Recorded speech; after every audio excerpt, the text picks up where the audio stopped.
Mi nombre es Rodolfo Eugenio Veras Castillo, soy técnico en geología, soy técnico en exploración de recursos minerales y igualmente tengo la carrera de ingeniero geólogo actualmente.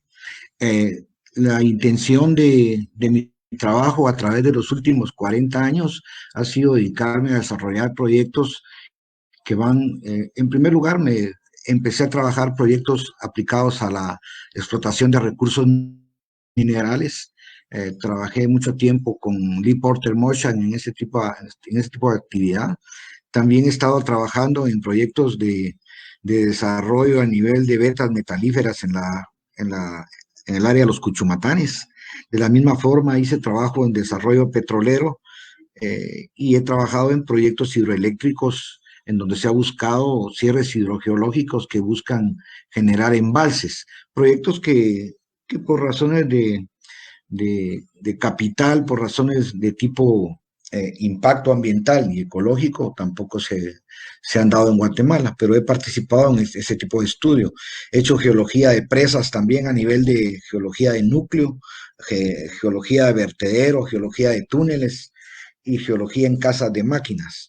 Dentro de ese contexto también me he dedicado a hacer geología de investigación aplicada a proyectos arqueológicos, como en el caso de la geología que hice en el Parque Nacional Tikal durante 5 años, y trabajo de petrografía y mineralogía aplicado a materiales líticos o materiales conocidos como indeterminados dentro de lo que es el patrón de asentamiento arqueológico de toda el área del Petén. A raíz de los trabajos de geología aplicada que he hecho en proyectos como el caso del Parque Nacional Tikal, con el Proyecto Nacional Tikal en el área de Yaxán, Acún, Topoxté y en el área de Olmul y el Parque Nacional específicamente y de Huachactum, he tenido la oportunidad de conocer todo lo que es la cuenca del Petén. Cuando digo la cuenca del Petén, quiero referirme a ella por el hecho de que he escuchado que se ha estado tratando de definir en verdad si es una cuenca o no es una cuenca, al grado de que también he escuchado que dicen que esto es un parteaguas del concepto como tal y que hay que entenderlo de una manera diferente, según mi opinión. En primer lugar, porque los aspectos que generan la formación de una cuenca son aspectos que tienen que ir relacionados en primer lugar, al trabajo de geomorfología, al trabajo de geología, al trabajo de estratigrafía, al trabajo de sedimentología, de mineralogía y petrografía, para concebir en todo aspecto todos los elementos que conforman de una cuenca sedimentaria tipo kárstico, como es la cuenca del área, las cuencas del área del Petén.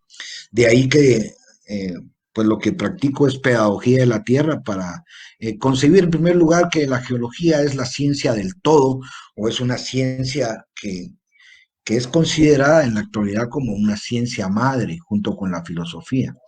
Son conceptos que son muchas veces eh, buscan definir en verdad el proceso de desarrollo del planeta Tierra, de ahí que cuando me plantearon que hablara sobre la cuenca, el concepto de cuenca desarrollado, pues honestamente les voy a decir, yo podría hablar de lo que significa la morfometría propiamente de una cuenca, pero cuando yo hablo de una cuenca, si me dedico a hablar de conceptos básicos de morfometría en cuencas hidrográficas, tendríamos que definir aspectos relacionados al funcionamiento de una cuenca y el concepto sencillamente que define que es una especie de colector que recibe la precipitación y la convierte en un escurrimiento superficial y todos los elementos que se consideran como ríos como, y zonas con espejos de agua específicamente, lagos, lagunetas,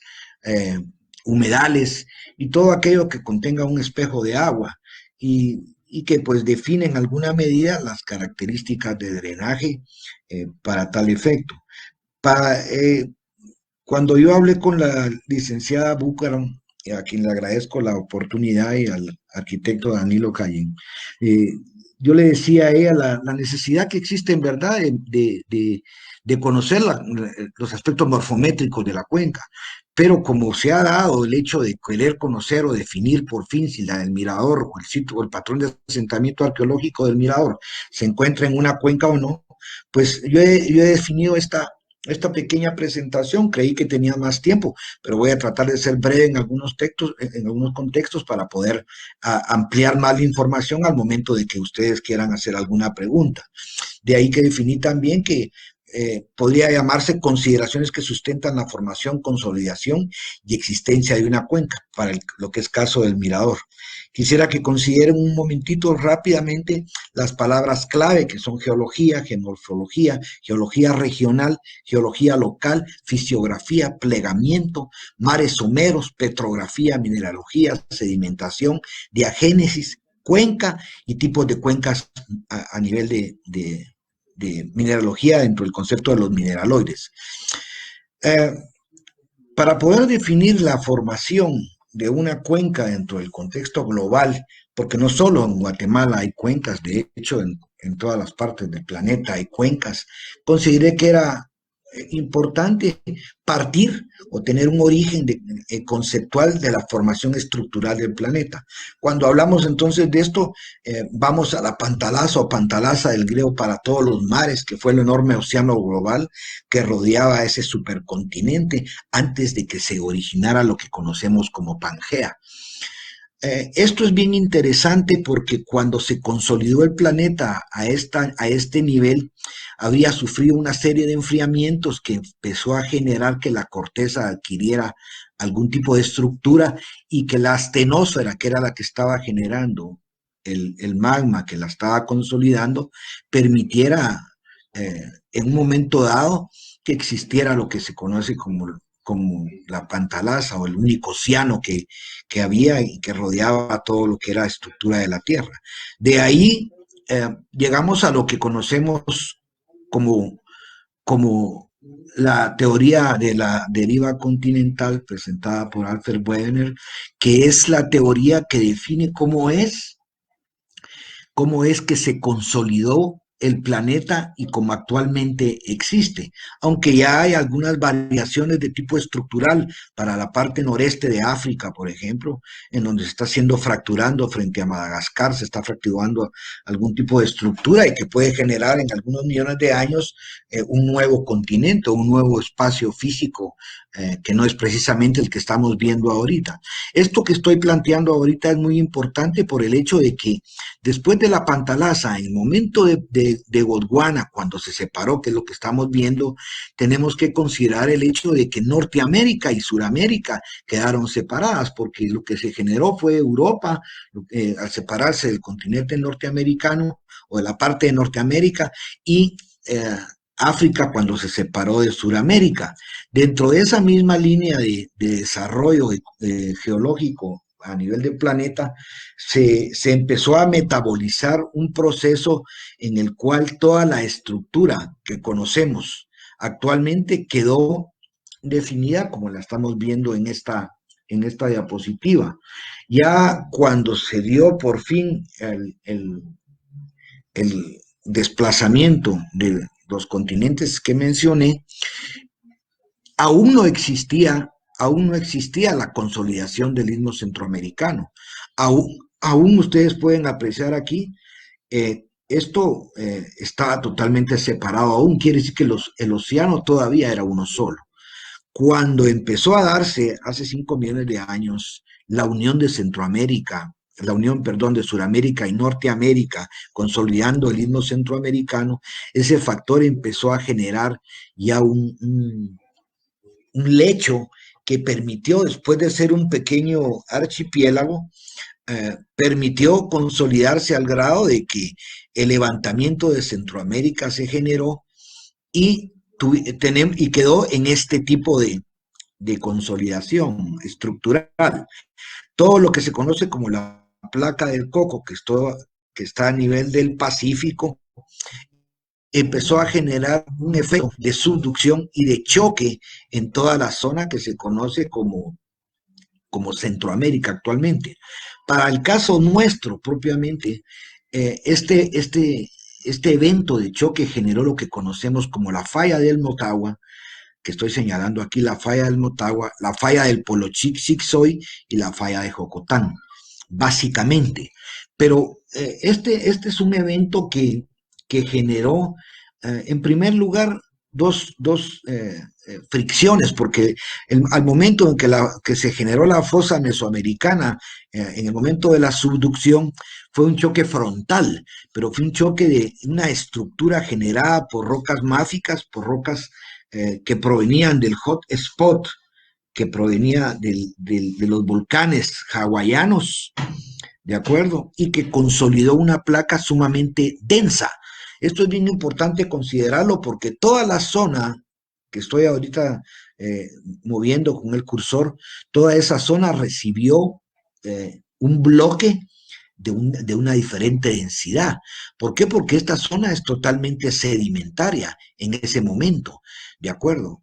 Y al fracturarse y haber escape de lo que es la estructura geológica que definió lo que es la Sierra Madre de Chiapas, lo que definió el arco volcánico guatemalteco y definió toda la zona metamórfica de Centroamérica, esto definió lo que conocemos actualmente como las rocas volcánicas del Pacífico, las rocas ígneas del Pacífico al sur de la zona volcánica, lo que es el área de los Cuchumatanes, ¿de acuerdo? Y la zona metamórfica. Tenemos pues las rocas volcánicas al sur de Guatemala, las rocas metamórficas al centro de Guatemala y al norte de Guatemala, de los Cuchumatanes, hacia lo que conocemos como el Petén, todo lo que son las rocas sedimentarias. Esto es bien importante, ¿por qué? Porque cuando se dieron todos estos fenómenos de tipo uh, geológico, magmático, pudimos observar, o se puede observar en la actualidad, mejor dicho, que todas las rocas sedimentarias, por ejemplo, sufrieron algún tipo de fenomenología en cuanto al efecto de transformación que generó el calor que emitió, ¿de acuerdo? Que emitió todo lo que tiene que ver con la falla del Motagua. Si ustedes viajan por la carretera del Atlántico, pueden ver depósitos de obsidiana, por ejemplo. ¿Qué indica eso? Que en el momento del levantamiento, toda esa obsidiana fue a recibir agua de lo que conocemos actualmente como el río Motagua. Pero el vulcanismo como tal generó una zona de contracción que actualmente conocemos como la zona metamórfica. Todas nuestras rocas metamórficas están en el centro del país y en el antepaís, que es esto, se generaron las rocas sedimentarias. Para mí esto es bien importante por el hecho de que el efecto de presión que generó la placa generó en la parte noreste de Guatemala, generó que la falla del Polo Chic y la falla del Motagua consolidaran un bloque que se desplazó hacia el este y toda la estructura sedimentaria norte de la falla del Polo Chic hacia el oeste, la falla de Jocotán hacia el oeste, lo que generara lo que es la geomorfología de la parte central de Guatemala. Esto es bien interesante porque aquí empezamos a ver cómo se empezó a conformar toda la zona sedimentaria. Si ustedes bien ven el área de Cobán, por ejemplo, es una zona con una eminencia sedimentaria fabulosa, porque vamos a encontrar dolomitas, vamos a encontrar carbonato de calcio en forma de calcita, y el carbonato doble de calcio y magnesio, que es el caso de la dolomita, y muchas rocas sedimentarias, pero rocas sedimentarias con una influencia de contacto geológico regional a nivel de metamorfismo. ¿Por qué se define así? Porque en esa zona aún las rocas recibieron regionalmente calor y temperatura, o sea, y aparte de eso, presión. Este es un factor bien interesante porque nos empieza a definir el levantamiento de la zona de los Cuchumatanes, ¿de acuerdo? Y en donde si ustedes, por ejemplo, caminan en la parte superior de lo que se conoce como la capellanía, para los que conozcan, van a encontrar afloramientos de plomo, plata y zinc a una altura de más de 3.500 metros. Eso es bien interesante porque demuestra cómo el fracturamiento que generó la falla del Polochic-Sixoy y la falla del Motagua en el momento de la colisión, eh, y si es en primer lugar que esta zona que ustedes ven aquí se plegara enormemente. Estas bandas que ustedes ven aquí son rocas sedimentarias estratificadas que en un momento dado, después de estar horizontalmente, se generaron cabalgamientos, se conoce en geología, fallas de cabalgamiento, y que pueden ser apreciadas a lo largo del curso del río Usumacinta. Aquí estamos llegando ya a conocer, en primer lugar, que esta zona que ven ustedes aquí, que es la que les estaba ahorita yo indicando con el cursor, es una zona que está bandeada totalmente, son rocas calizas, rocas sedimentarias que estaban cristalizadas ya, ¿de acuerdo? Porque habían estado debajo de lo que se conoce como un mar somero. Todo esto, eh, todo esto se definió, ¿verdad? En un momento dado, cuando se dio el caso del choque de Chicxulub, el meteoro que definió cierta geomorfología de la parte norte de Yucatán. Toda esta zona de aquí, aquí estaban las Islas Caimán, es una fosa que también se corrió al momento de recibir el choque de la falla del Motagua, definiendo la falla ya no de manera convergente a nivel terrestre, sino de manera transformante. Me parece importantísimo, ¿por qué? Porque todo este efecto que se dio en esta zona tuvo una caracterización en lo que a sustentación de por qué es que esto es una cuenca en toda esta área, el por qué es que es una cuenca.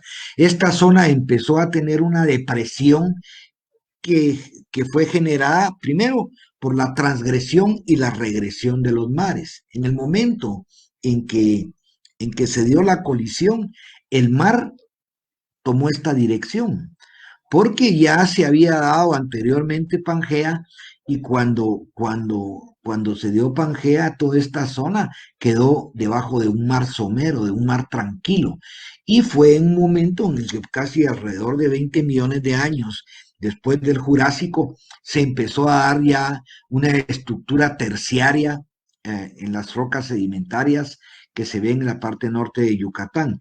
En esta parte de aquí se empezó a consolidar lo que se conoce como el Cretácico en Guatemala, al grado de que, por ejemplo, podemos apreciar en el área de Campur, la formación Campur, como se conoce, los famosos montículos del Cretácico. Actualmente, a mí esto me llama mucho la atención porque demuestra mucho el proceso de karstificación que se empezó a dar. Si ustedes se enteraron, bueno, que lo tienen que haber sabido, cuando se inundó Campur, o sea, la parte norte de Carchá, eh, eh, se pudo observar que Campur quedó bajo el agua totalmente, pero ¿qué fue lo que sucedió ahí? Todo el sistema de drenaje a nivel freático se inundó, ¿de acuerdo? Y al inundarse, todo el sistema empezó a drenar como originalmente funcionaba antes del levantamiento y el proceso de sedimentación a nivel kárstico. Eso hizo que se inundara Campur y que se activaran de nuevo todo el nivel freático. Ese es un factor muy interesante porque demuestra cómo las fases de karstificación de esta zona fueron empezando a mermar cada vez más, producto de que empezó a perder altura, porque las zonas bajas del Chapayal, desde la óptica de la geología estructural, empezaron a tener una incidencia a nivel de flujo sedimentario. Cuando hablamos de una zona a nivel de plataforma con mares someros, perdón, son zonas que fueron alimentadas con terrígenos. Y desafortunadamente yo aquí no tengo cómo correr la diapositiva, pero bueno, el punto es que toda esta zona que ustedes ven aquí empezó a ser parte de toda la plataforma de Yucatán. O sea, todo esto era la plataforma de Yucatán. Pero cuando fue la subducción del Pacífico y que actualmente continúa, empezó a generar que en el Paleozoico, en el periodo Paleozoico, encontráramos que, por ejemplo, es factible encontrar en la parte alta de los Cuchumatanes, es factible encontrar foraminíferos. Desde el momento en que se puede paleoestratigráficamente definir una estructura geológica eh, a ese nivel, podemos tener claro que la paleontología va a tener una referencia concreta y que nos va a permitir eh, considerar con toda seguridad en algún momento el momento exacto en que el mar se retiró. Entonces el mar tuvo esta dirección hacia el Golfo de México y hacia el Caribe. Y lo que generó la subducción del Pacífico en esta zona, ¿de acuerdo? A nivel de cuenca del Pacífico, generó una vertiente que se separó completamente y que siguió generando todos los materiales ígneos que produjeron los volcanes tales como o sea, primero los 37 volcanes que son los que adquirieron la estructura a nivel de estratovolcán en Guatemala. Después, lógicamente, empezó a tenerse un concepto diferente porque en la actualidad se conocen más de 240 conos volcánicos que en algún momento funcionaron como fumarolas y que tuviesen la incidencia de generar la transformación de las rocas ígneas, de acuerdo, en rocas metamórficas y algunas rocas metamórficas que se convirtieron en rocas sedimentarias, pero metamorfoseadas. ¿Qué quiero decir con esto? Cuando hablamos de el Paleozoico en Guatemala, estamos hablando de toda la zona que empezó a sufrir alguna transformación desde el punto de vista del metamorfismo de contacto. Zonas que por presión generaron lo que se conocen como serpentinitas, la mineralización de la zona de la Sierra de las Minas, de la zona del Merendón, todo lo que tiene que ver con la mineralización de la zona de la parte baja de los Cuchumatanes y la parte alta también, porque ahí tenemos plata, plomo, zinc y una serie de minerales que son producto de este metamorfismo regional, hidrotermal y metamorfismo de contacto. Esto es bien interesante porque nos empieza a llevar hasta el espacio físico que define lo que conocemos como los mares someros. Los ambientes marinos someros son áreas donde hay una gran acumulación de materiales clásticos, terrígenos, traídos por los ríos desde el continente y rocas carbonatadas de restos de organismos vivos. El caso de la estructura norte de la parte del Petén que nos interesa. Este es un ejemplo de cuenca que no es de aquí de Guatemala, pero me pareció un buen ejemplo para que tengamos en alguna medida más claro el concepto de lo que es cóncavo hacia arriba, pero que consideremos que los elementos estructurales que tiene la cuenca alrededor son necesariamente los factores de irrigación que le van a permitir a la cuenca alimentarse de acuerdo a los ríos principales que tienen. Esto a esta altura sí sería lo que alguien dijo por ahí que era un parteaguas de la cuenca. De ahí que ya podemos definir pues que las cuencas existen tres tipos básicamente. Las exorreicas que drenan sus aguas al mar o al océano, las endorreicas que desembocan en lagos, lagunas o salares que no tienen comunicación fluvial al mar, y las arreicas que son las aguas que se evaporan o se filtran en el terreno antes de encauzarse. Para el caso del Mirador, es interesante entender toda la litoestratigrafía y la mineralogía de que consta la cuenca. Yo he tenido la oportunidad de muestrear, por ejemplo, arcillas, ¿verdad?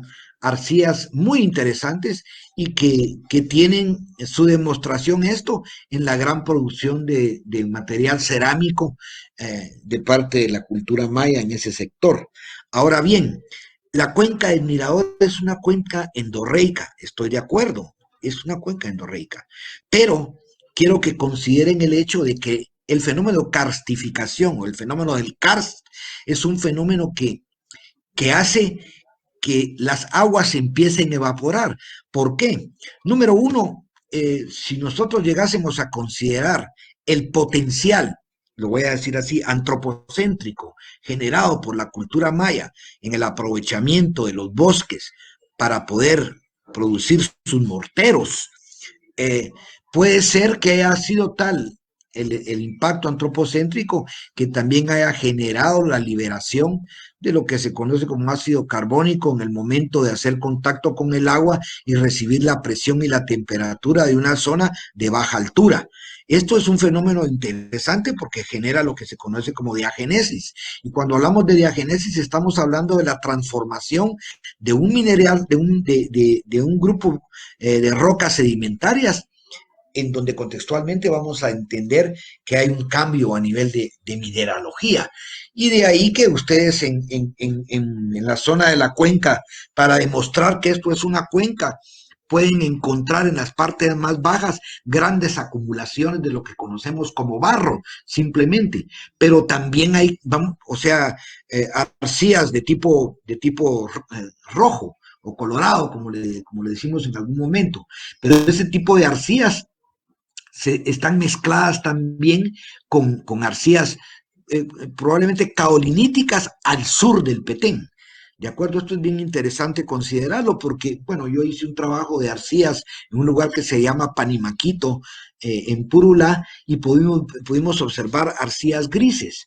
Y estos son aspectos bien interesantes porque a nivel de cuenca nos definen la capacidad que, que, que tuvo la cuenca, en primer lugar, de arrastrar elementos terrígenos eh, hasta la base de la cuenca.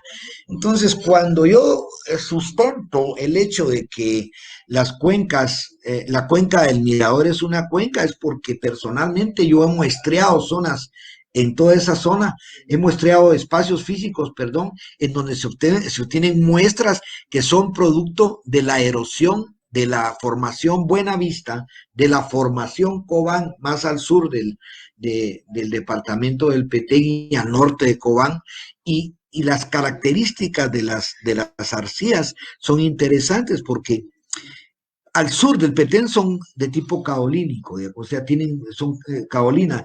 El término caolina es un término que define a una arcilla blanca, a una arcilla blanca. Pero estas zonas que estoy mostrando ahorita aquí, esta diapositiva es muy interesante porque cuando hablamos de las cuencas y estamos hablando de que hay cuencas endorreicas, como el caso de la cuenca del Mirador, también quiero decirles que está en un proceso arreico en el cual el metamorfoseo de toda la estructura del basín propiamente está cambiando. ¿Por qué? Porque antropocéntricamente hablando, esa cuenca ya sufrió una gran cantidad de impacto producto de la actividad humana. Y les puedo asegurar que probablemente la cantidad de arcilla utilizada para, para lo que son los utensilios y todos los materiales generados y que se quemaron en sí para producir la cerámica, las arcillas que se generan desde el caolín, pasando por las morlionitas, por las argilitas y por algunos otros tipos de arcilla que, que tienen que ver con arcillas caolínicas que son más blancas, por ejemplo. Suena muy interesante poder ver el proceso de intervención a nivel comercial, por ejemplo, que se pudo dar, porque las zonas bajas del área del Mirador, lo que vamos a encontrar son una buena cantidad también de arcillas a nivel rojo. Esta parte de aquí para mí es bien importante. Quiero comentarles que cuando uno define una red de drenaje como la que estamos viendo, podemos ver cómo en esta parte de aquí corre lo que se conoce como el río San Pedro. Aquí se viene a unir con el río Usumacinta a la altura de Tenosique. A la altura de Tenosique. Si ustedes ven en esta parte, sencillamente se van a dar cuenta hacia dónde fluye el drenaje y en esta parte hacia dónde va el drenaje. Para el caso, y lo quiero aclarar, para el caso de quienes dicen que esto es un parteaguas, están equivocados totalmente. Lo que sucede es que la zona la zona de Calakmul y la zona sur de Calakmul y la zona norte del Mirador están en un vacín, de acuerdo, que fue generado por la antigua eh, presión que generó todo lo que acumuló este espacio de roca clástica totalmente dura. Aquí lo que empezó a haber es una erosión, como mencioné al principio, de todo lo que fue lo que es actualmente la formación Cobán y sus tres divisiones, porque Cobán tiene A, B y C, y la cristalización de las rocas es totalmente diferente, es totalmente cristalina, porque en esta fase aún no se había dado una sedimentación como en el caso de la cuenca. Entonces, para mí es bien importante mencionar esto porque quizá tendríamos que considerar esto también por el hecho de que las vertientes están completamente definidas. Y cuando hablamos de las dimensiones del complejo estructural de todo el bacín, hablamos de que está cubriendo un área en la mayor parte del centro y norte de Guatemala y que tiene alrededor de 60.000 kilómetros cuadrados. Sin embargo, como pongo en esto, geológicamente la cuenca se extiende en el norte y oeste hacia México. Este es un factor esencial cuando los ríos empiezan a formar meandros, o sea, estas vueltas que ustedes ven son meandros, también empiezan a haber meandros abandonados, ya sea por falla tectónica o porque el río empieza a perder potencial desde el punto de vista del caudal. Dentro de ese mismo contexto, creo yo que es importante entonces que reconozcamos que tradicionalmente la cuenca ha sido dividida en dos subcuencas. La cuenca Petén Sur, y que tiene todo lo que son las formaciones del Chapayal, y la cuenca Petén Norte o Paso Caballos. Inicialmente se consideraba que esa correlación estratigráfica entre las dos áreas había sido un tanto compleja, porque se pensaba que eran independientes, pero la correlación que se hizo a nivel de litoestratigrafía la estableció y se sabe que las dos cuencas parece que han estado conectadas estrechamente a través de gran parte de su historia de formación. Esta diapositiva para mí es importante porque define en alguna medida la isometría con la que habría que ver la cuenca al final. Y les digo esto porque cuando el Usumacinta empezó a correr sobre todo lo que es la zona plegada que generara la subducción del Pacífico al momento de generar un choque y generar un escudo también que impactó esta zona también, al plegarse el río, de acuerdo a una teoría del doctor Gabriel Eugenio Dengo Obregón, es una teoría en la que sostenía que el río corría sobre un anticlinal en algunas partes. Personalmente trabajé toda esta zona de la Sierra de Lacandón haciendo trabajo de geología estructural y tratando de establecer en primer lugar un vínculo entre lo que son buzamientos de la parte este a la parte oeste y viceversa. Esto implicó que pudiésemos corroborar el hecho de que el río Usumacinta corría exactamente sobre un eje anticlinal, o sea, una estructura cóncava hacia abajo. Pero ¿por qué menciono esto? Porque la Sierra de Lacandón tiene las características que también irrigaron todo lo que son, inclusive hasta lateritas, a la parte de la cuenca Petén Norte. Estos aspectos son bien importantes porque solo en las cuencas sedimentarias podemos nosotros observar este tipo de terrígenos, eh, hasta el grado de encontrar mineraloides como el tipo Chert, tipo Flint, que son los tipos de pedernales. ¿Qué quiere decir esto? Que la consolidación de la cuenca desde el punto de vista del metamorfoseo de las rocas alcanzó en un momento dado ya aspectos que tienen que ver con una karstificación mayor. El karst que ustedes ven en la zona de Cobán, todas las cuevas que conocen en Lanquín, etcétera, es un karst mayor. Si nosotros vamos más al norte, vamos a ir encontrando un karst que va desmenuzando toda la roca caliza, porque el proceso de erosión es un proceso permanente. De ahí que cuando hablamos en Guatemala, entonces, del mapa geológico específicamente de Guatemala, ya tenemos como definido que toda la zona sedimentaria de Guatemala vamos a encontrar desde Cretácico, ¿verdad? Esto que ven ustedes verde, es Cretácico. Bueno, creo que es conveniente que les comente. Toda la coloración que define un mapa geológico estructural de este tipo, lo que hace es que definir que los colores más claros son los colores que tienen la geología más temprana a nivel estratigráfico, a nivel de geología histórica. Entonces, todo lo que es amarillo aquí es cuaternario, por ejemplo, es cuaternario. Todo lo que es metamórfico, ¿de acuerdo? Es paleozoico, y todo lo que es verde profundo es probablemente lo más antiguo que encontremos, que es la parte más baja del Cretácico. Esto es bien interesante de comprenderlo para poder apreciar en el mapa geológico guatemalteco la verdadera estructura que tiene el mapa. Si pasamos a la parte que les estaba hablando ahorita, esto fue bien interesante, porque aquí generó el bacín que estamos viendo en esta parte. ¿Estamos de acuerdo? Este es un factor bien interesante porque nos permite ver cómo estructuralmente, por tectónica, ¿verdad? Local, se pudo generar lo que actualmente conocemos como la zona en la que están ubicados el Parque Nacional Laguna del Tigre, el Parque Nacional Mirador Río Sur, el Parque Nacional Tikal, y todas las zonas que en alguna medida son generadas ahorita o tratadas como una zona de reserva.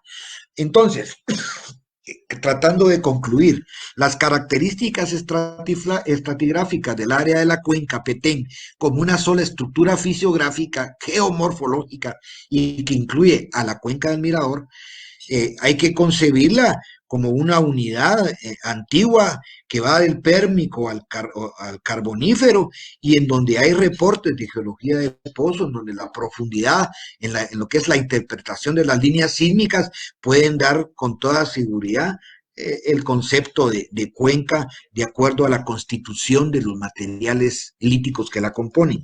En el mismo caso, pienso yo que regionalmente la evolución estructural del Caribe puede considerarse como un inicio dentro de lo que es el Jurásico temprano, asociado a tres fases principales, y que esto generó, entre otros fenómenos, la formación de cuencas. El Jurásico medio, entonces, permitió que el Golfo de México se formaran fallas de alto ángulo. El caso de la zona el caso de la zona de del río Usumacinta, ¿de acuerdo? Fallas de alto ángulo. Esto es bien interesante, porque nos permite pensar, en primer lugar, que toda la parte en el que crecieron las fallas estructurales en la zona sedimentaria creó también que el bacín o la cuenca del Mirador adquiriera mayor espacio, porque ustedes saben que en el momento que se retiró el mar, dejó aguas salinas, aguas que contenían cloruro de sodio. ¿Cómo se demuestra esto? Sabemos que el movimiento continuo de las placas, tanto del Caribe y el bloque Chortiz, a lo largo del sistema de fallas por los Chicxixtoy, causó deformación de todo el sur a nivel de geomorfología. Pero lo más interesante es que vamos a encontrar en la zona la zona sedimentaria, vamos a encontrar domos de sal, por ejemplo, evaporitas, vamos a encontrar yeso, o sea, en la estructura de la columna estratigráfica vamos a encontrar todo este tipo de minerales que son propios de una cuenca, que ustedes no los van a encontrar en otra parte, a no ser que sea una cuenca sedimentaria. La fase 2, en cuanto a las márgenes sur y oeste de la plataforma, fueron también deformados hacia el este del arco de islas de las Antillas Mayores, o sea, la placa del Caribe, que fue la que recibió toda la placa del Pacífico. En cuanto a esto, creo yo que es bien importante mencionar el hecho también de que si se llegara a hacer una analogía de la morfometría de la cuenca, tendríamos la oportunidad de encontrar todo lo que contiene la sucesión paragenética de la diagénesis, que esto va a determinar qué fue lo que pasó con la dolomita cuando se convirtió en calcita y se unió al cuarzo, inclusive granos de pirita en la parte norte de Cobán. Ustedes saben, por ejemplo, que la roca matriz, la roca encajante del sulfuro de hierro, de la pirita, del oro de tontos, como le conocen, es precisamente una caliza metamorfoseada en algunos de los casos. Y, y de ahí que empezó precisamente esa sucesión diagenética, empezó a generar por erosión y la diagenesis propiamente desde el punto de vista del intemperismo y de la meteorización, la descomposición de las rocas que generaron las arcillas aprovechadas por nuestros mayas para esto. Eh, yo quisiera entrar a un plano en el que quiero demostrar que todas estas áreas, por ejemplo, que estaban con agua, los sitios arqueológicos fueron construidos a la orilla, como en la actualidad se construye a la orilla de los cuerpos de agua. ¿Por qué?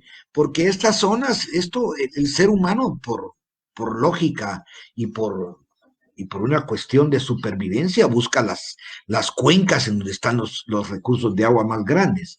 Dentro de ese contexto, quiero decirles que en ningún lugar es factible que se sostenga un espejo de agua que tiene en el fondo una consolidación generada por la erosión de calizas con sílice, con mayor porcentaje de sílice, más que carbonato de calcio, no se puede mantener un cuerpo de agua. ¿Por qué? Porque la presión y la temperatura, desde el punto de vista del estrato a nivel de agua, va a generar lo que se conoce como la liberación de CO2 y de ácido carbónico. Eh, Me encantaría poder continuar hablando de lo que es la petrografía desde el punto de vista de la consolidación de la formación Cobán en la parte este y la parte oeste de la cuenca, pero no sé cómo estoy con el tiempo, disculpe. Ok, tengo unas preguntas acá. Dice, ¿la cal de la península de Yucatán es de origen orgánico? ¿Conchas, por ejemplo? Le voy a contar. Básicamente, cuando hablamos de rocas calizas, estamos hablando de carbonato de calcio. Cuando usted dice cal, está hablando de óxido de calcio, ¿de acuerdo? Y el óxido de calcio es una transformación generada por el calor de un horno, ¿de acuerdo? Al efecto del carbonato de calcio. O sea, cuando hablamos de óxido de calcio, estamos hablando de una transformación ah, metamórfica generada por un catalizador como es el calor. ¿De acuerdo? Toda la zona sedimentaria tiene una particularidad. Jamás vamos a encontrar una creta, por ejemplo, una caliza orgánica de ese nivel, ¿de acuerdo? Puesto que los dos tipos de rocas o las rocas sedimentarias se conocen como orgánicas y químicas en algún momento, pero todos los factores que generan la cal, por ejemplo, como usted me dice, yo creo que hay un poco de, de bueno, de poco de conocimiento en cuanto al hecho de que cuando usted habla de cal, está hablando de la transformación del carbonato de calcio a base de un catalítico como es el calor. ¿De acuerdo? Sí. Perfecto.